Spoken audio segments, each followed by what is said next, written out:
사랑과 은혜가 충만하신 하나님 아버지 은혜 감사드립니다. 2019년을 우리가 바라보며 또 한 주간 특별 새벽 기도회로 모이게 하심을 감사드립니다. 주여 기도하오니 우리의 10년 가운데에 주님의 뜻을 온전히 깨닫고 올 한 해 주님의 뜻을 이루어가는 복된 믿음의 백성들 될 수 있도록 인도하여 주시옵소서. 특별히 산상수훈의 말씀을 가지고 주님 앞에 나아가기 원합니다. 하나님, 우리 각 10년 가운데에 하나님의 백성으로서 살아가야 할 삶의 모습을 다시 한번 돌아보며 결단하는 시간 되게 하여 주시옵고, 이 땅 가운데에 하나님 나라 백성으로 삶을 살아갈 때에 우리에게 능력 주시고 힘 주시는 성령의 도우심을 날마다 경험하는 은혜가 있을 수 있도록 주님 도와 주시옵소서. 이 시간 주의 말씀을 같이 나누며 기도의 자리로 나아갈 때에 우리 입술에 고백이 있게 하시고 우리 10년 가운데에 주님의 뜻으로 인한 기쁨이 있는 시간 될 수 있도록 주님 도와 주시옵소서. 감사드립니다. 예수 그리스도의 이름으로 기도드립니다. 아멘. 우리 하나님의 말씀은 마태복음 5장 1절부터 12절까지의 말씀 보도록 하겠습니다. 마태복음 5장 1절부터 12절까지의 말씀을 교독하도록 하겠습니다. 제가 1절부터 읽겠습니다. 예수께서 무리를 모시고 산에 올라가 앉으시니 제자들이 나온지라. 심령이 가난한 자는 복이 있나니 천국이 그들의 것이며, 온유한 자는 복이 있나니 그들이 땅을 기업으로 받을 것이며,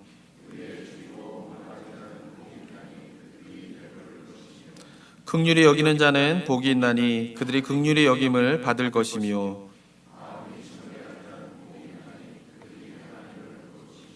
화평케 하는 자는 복이 있나니 그들이 하나님의 아들이라 일컬음을 받을 것이며,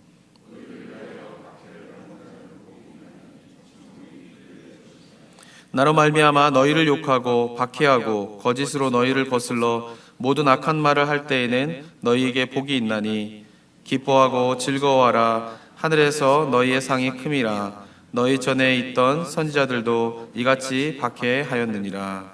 아멘. 2019년 신년 특별 새벽 예배를 생각하면서 저에게 주신 하나님의 말씀은 이제 산상수훈입니다.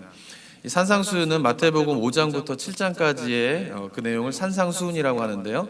5장 1절에서 본 것처럼 산 위에서 예수님께서 주시는 교훈의 말씀, 그래서 이제 산상수훈 이렇게 칭하고 있습니다. 그런데 이 마태복음의 전체의 흐름 속에서 보면요, 이 산상수훈 마태복음 5장에서 7장은 단순히 산 위에서 예수님께서 무리들에게 주신 교훈의 말씀에 그 이상의 의미가 있음을 우리가 좀 알아야 합니다. 이 마태복음은 특별히 예수님의 생애 가운데에서 예수님이 누구이신가에 관한 것을 이야기할 때에 마태복음에서 강조하고 있는 것은 뭐냐면은 왕이신 예수님, 그 부분에 대해서 마태는 굉장히 중요한 신학적인 주제를 가지고 다루고 있습니다. 왕으로 오신 예수님에 대한 이야기를 할 때요, 이 땅에 예수님께서 왕으로 오셔서 마태복음 흐름에 보면은 언제 왕으로서 이제 즉위를 하시느냐, 이제 왕으로서 인정을 받느냐라고 하는 것을 보면 그게 언제냐면은 마태복음 4장에 있는 세례를 받는 장면입니다. 세례를 받으실 때에 하늘의 문이 열리고 성령이 비둘기같이 임하면서 하나님께서 말씀하시는 그 장면이 뭐냐면은 예수님께서 그냥 단순히 세례를 받는 장면이 아니라 그 장면은 마태복음 속에서 이제 왕으로 오신 예수님이 왕위에 등극을 하시는 그 되게 역사적인 그런 장면으로서 세례의 장면을 우리가 볼 수가 있습니다. 그런데 그렇게 왕으로 등극을 하신 그분이 마태복음에서 4장에서 그 일이 일어난 이후에 바로 5장에서부터 7장까지 산 위에서 교훈의 말씀을 주시는데, 왕으로 오신 예수님의 그 측면에서 봤을 때에 이 산상수훈은 왕으로 등극하신 그분이 그의 나라의 백성에게 이제 뭐를 전달하는 거냐면은 어명을 전달하는 것입니다. 어명. 그러니까 나라가 세워졌고 왕이 세워졌으면 그 다음에 이루어질 것은 뭘까요? 그 나라를 다스려야 하는 법도가 선포되어져야 되는 것이죠. 그러니까 마태복음 5장부터 7장은 하나님 나라의 백성들에게 왕으로 오신 예수님이 하나님 나라 백성들이 지켜야 할 그 나라의 율례, 법도, 옛날 개념으로 한다라고 하면 이제 어명이 전달되어지는 그 내용이 바로 산상수훈의 내용이라고 볼 수가 있는 것입니다. 그러니까 산상수훈을 그냥 좋은 설교의 말씀, 교훈의 말씀 이렇게 생각할 것이 아니라요, 우리가 하나님 나라 백성으로서 이제 이 땅 가운데 살아가고 있는데 왕이신, 나의 삶의 주인이시고 나의 삶의 왕이신 그 예수님께서 우리에게 주시는 어명과 같은 말씀이구나라고 하는 것을 기억하면서 우리가 이 산상수훈의 말씀을 보아야 합니다. 자, 그런데 이제 한 주간 동안 산상수훈의 말씀을 살펴볼 때에 그렇기 때문에 이 어명의 말씀 우리가 한 해 동안에 어떻게 우리가 잘 하나님 나라 백성으로서의 삶 속에서 깨닫고 실천하실 것인가를 좀 기도하시고 묵상하면서 한 주간의 시간들을 보내셨으면 좋겠습니다. 자, 특별히 이제 어명으로서의 산상수훈의 의미 가운데에서 첫 번째로 예수님께서 말씀하시는 것이 뭐냐면은 팔복에 대한 이야기를 합니다. 그렇죠? 5장 1절부터 11절까지가 이제 팔복이라고 하는 제목으로 보통 불리워지는데, 이 팔복이라고 하는 제목을 붙이다 보니까 이 팔복이 가져다주는 이 의미, 그 이미지 때문에 제가 볼 때는 1장부터 12절에서 이야기하고는 중요한 주제 하나를 놓치고 있는 것이 아닌가라고 하는 생각을 참 많이 갖게 됩니다. 우리나라 분들은 기본적으로 우리 정서는요, 복을 굉장히 좋아합니다. 그죠? 새해가 되면은 뭐 요즘에는 그런 거 없지만 뭐 복조리, 뭐 복주머니 이런 거 많이 새해 돌리고 막 이러지 않습니까? 그런데 이제 복에 대한 개념이 너무나 이렇게 강하기 때문에 한민족의 역사 속에서 너무 힘든 일도 많았고 역사적으로 아픈 일도 많았고 배고프고 막 이런 일이 많다 보니까 배부르고 등 따시고 좀 편안하고 이런 것에 복의 모든 초점들이 다 맞춰져 있는 것이 우리나라 정서의 기본적인 개념입니다. 근데 그러한 개념을 가지고 팔복 그러면은 딱 눈에 들어오는 장면은 뭐만 들어오냐면은 복이 있으리라, 복이 있나니, 복이 있나니, 복이 있나니, 여기에만 이제 초점이 많이 맞춰지는 경우가 굉장히 많이 있습니다. 그리고 우리나라 분들이 기본적으로 갖고 있는 복의 정서의 개념을 가지고 오늘 본문을 딱 읽으면은, 그러면 하나님께서, 예수님께서 이야기하는 복은 무엇인가? 라고 질문했을 때 떠오르는 대답은 뭐냐면은 후반부의 내용이에요. 복이 있나니 천국이 저희 것이며, 복이 있나니 위로를 받을 것이며, 복이 있나니 저희가, 여기가 제일 행복한 복이죠, 땅을 기업으로 받을 것이며, 복이 있나니 배부를 것이며, 복이 있나니 어떻게 해요? 위로를 받을 것이며, 그러니까 복이 있나니 또 천국이 저희 것이며, 그러니까 복이 무엇이냐라고 하는 것을 질문을 던졌을 때에 이 본문에서 뒷부분에 굉장히 초점이 맞춰지는 경우가 많이 있다라고 하는 것입니다. 자, 그런데 예수님이 오늘 본문을 통하여서 이야기하고 싶은 것은 너에게 복을 주겠다, 여기에 포커스가 있다라기보다는요, 더 중요한 포커스는 뭐냐면은 하나님 나라 백성의 모습이 도대체 무엇이냐라고 하는 것에 대해서 너희가 알아야 된다라고 하는 것이죠. 하나님 나라 백성이 누구이냐라고 하는 것에 대해서 오늘 본문에서 이야기를 하고 있다라고 하는 것입니다. 하나님 나라 백성이 누구입니까? 심령이 가난한 자들이에요. 하나님 나라 백성이 누구예요? 애통할 수 있는 자예요. 심령이 가난하고 애통하고 온유하고 의에 줄이고 굶주리고 마음이 청결하고 긍휼하게 하고 화평케 하게 되고 의를 위해서 박해를 받는 자들이 누구이라는 거예요? 하나님 나라 백성이다라고 하는 것이에요. 근데 그 하나님 나라 백성의 그 속성, 그 하나님 나라 백성의 그 성품, 하나님 나라 백성의 그 존재, 이것이 오늘 본문에서 우리가 더 주목해야 할 부분이고, 예수님께서 강조하고 계신 것은 그런 의미다라고 하는 것이죠. 왜냐하면 산상수훈이 단순한 교훈의 말씀이다라고 하면 복이 있으리니 천국이 저희 것이며, 복이 있으리니 위로를 받을 것이며, 여기에 더 의미가 있다라고 볼 수가 있을 것이에요. 단순한 교훈이다라고 하면. 그러나 말씀드린 것처럼 산상수훈은 하나님 나라에 대한 커다란 그림을 그리는 가운데에서 왕으로서 등극하신 그분이 하나님 나라 백성에게 주시는 하나님 나라 백성의 규례이고 법도이고, 요즘 개념으로 말하면 헌법이고, 우리나라 예전 개념으로 말하면 어명인데, 그런 전체적인 개념 속에서의 팔복의 의미는 뭐냐면은, 중요한 것은 뭐냐면은 하나님 나라 백성이 누구이냐라고 하는 정의부터 시작을 하고 계신다라고 하는 것이죠. 하나님 나라 백성이 누구이냐라고 하는 정의가 돼야지 그 다음에 그 하나님 나라 백성이 그래서 어떤 삶을 살아갈 것인가에 대한 이야기를 풀어갈 수가 있는 것이에요. 그래서 이 팔복에서 정말 중요한 것은 뭐냐면 하나님 나라 백성이 누구이냐라고 하는 그 부분에 대해서 우리가 초점을 맞추게 되고, 그 하나님 나라 백성의 삶을 살아가게 되면 자연적으로 따라오는 것이 뭐예요? 천국을 소유하게 되는 것이에요. 하나님 나라 백성의 존재로서의 삶을 살아가게 되면 자연스럽게 따라오게 되는 것이 뭐예요? 위로를 받는 거예요. 땅을 기업으로 받는 거예요. 배부르게 될 것이에요. 하나님의 아들이라 칭함을 받게 될 것이에요. 하나님을 보게 될 것이에요. 천국을 소유하게 될 것이다 라고 하는 것이죠.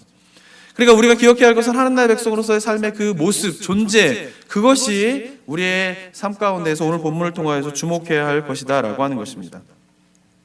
그리고 어쩌면요, 저는 이 말씀을 묵상하면서 예수님께서 이 말씀을 그 하실 당시의 상황이 어땠을까, 그걸 좀 생각해 보니까 어쩌면요, 우리가 지금 보기에는 이 말씀 하나하나가 우리가 그렇게 돼야 된다, 우리는 심령이 가난한 자가 되어야 한다, 애통하는 자가 되어야 한다, 온유한 자가 되어야 한다, 이런 측면으로 이 본문을 받아들인 경우가 많이 있지만, 그러나 예수님이 그 당시에 이 말씀을 무리들에게 하실 때의 상황을 좀 생각해 보면은 어쩌면은 너희들은 이제 심령이 가난해져야 돼, 너희는 애통해야 돼, 너희는 온유해야 돼 라고 말하기보다는 어쩌면은 이미 애통한 삶을 살고 있는 자들, 이미 심령이 가난한 삶을 살아가고 있는 자들, 이미 온유한 삶을 살아가고 있는 자들, 이미 화평케 하고 있는 자들을 향한 말씀일 수 있겠다라고 하는 생각을 제가 좀 갖게 되었습니다.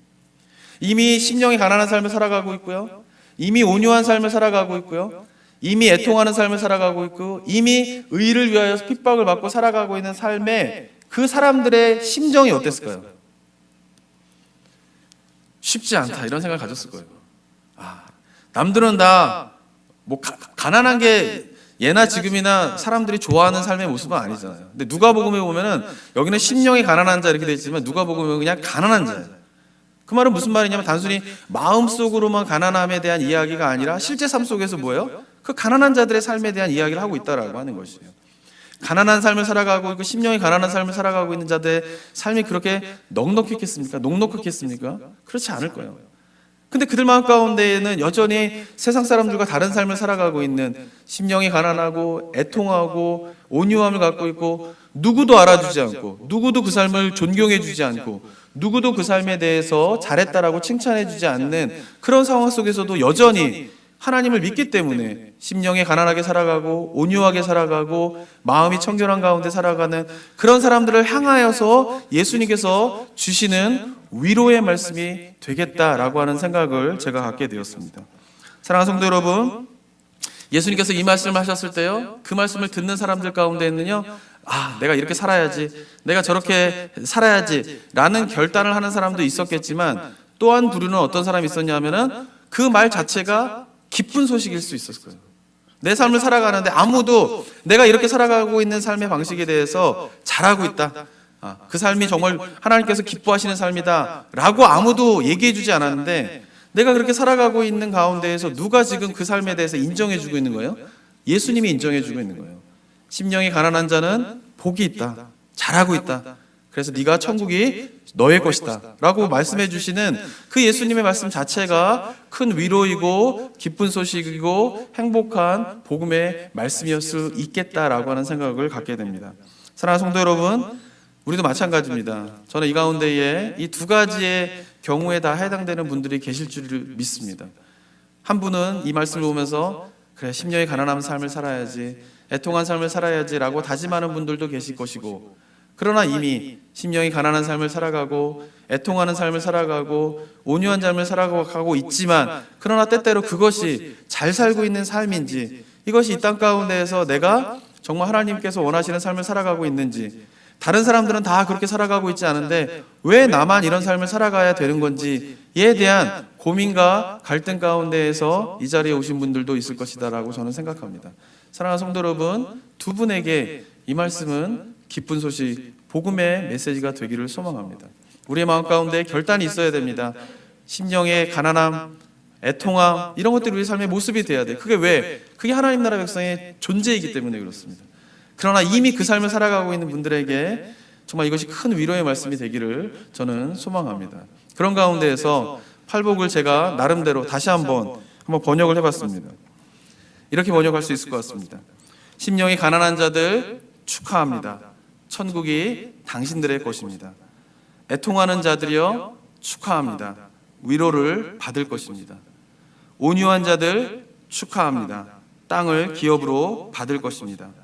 의에 줄이고 목마른 자들 축하합니다. 배부를 것입니다.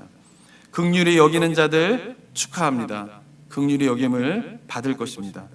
마음이 청결한 자들 축하합니다. 하나님을 볼 것입니다. 화평케 하는 자들 축하합니다. 하나님의 아들이라 일컬음을 받을 것입니다. 의를 위하여 박해를 받는 자들 축하합니다. 천국이 당신들의 것입니다. 어쩌면 이거는요, 하나님의 위대한 선언일 수 있을 것 같습니다. 이 땅 가운데에서 하나님의 나라 백성으로 삶을 살아가는 자들에게 위로가 되고 소망이 되는 이 팔복의 말씀을 오늘 하루 가운데 묵상하시면서요, 또 한 해 동안에 우리가 어떠한 삶을 살아갈 것인가를 기도하시면서 우리가 초점을 두고 우리가 중심을 두어야 할 하나님 나라 백성의 삶의 모습이 어떤 것인가를 결단하고 다짐하며 나아가는 저와 여러분이 되기를 소망합니다. 사랑하는 성도 여러분, 한 주간 다른 여러 가지 바쁜 일 많으시겠지만요, 한 주간 특별히 새벽 예배 때만 딱 이 말씀 듣고 그냥 끝나버리지 마시고요, 돌아가셔가지고 삶의 현장에서요 두고두고 계속 곱씹으면서 한 주간 동안 산상수훈을 깊게 묵상하는 우리 성도님들 되시길 바랍니다. 그래야 해서 설교를 통하여서 주시는 하나님의 그런 뜻뿐만 아니라 일상의 삶에서 이 말씀을 곱씹으면서 여러분의 심령 가운데에, 여러분의 영혼 가운데 직접 말씀하시는 그 하나님의 음성이 한 주간 우리 성도님들 삶 가운데 충만하게 되기를 소망합니다.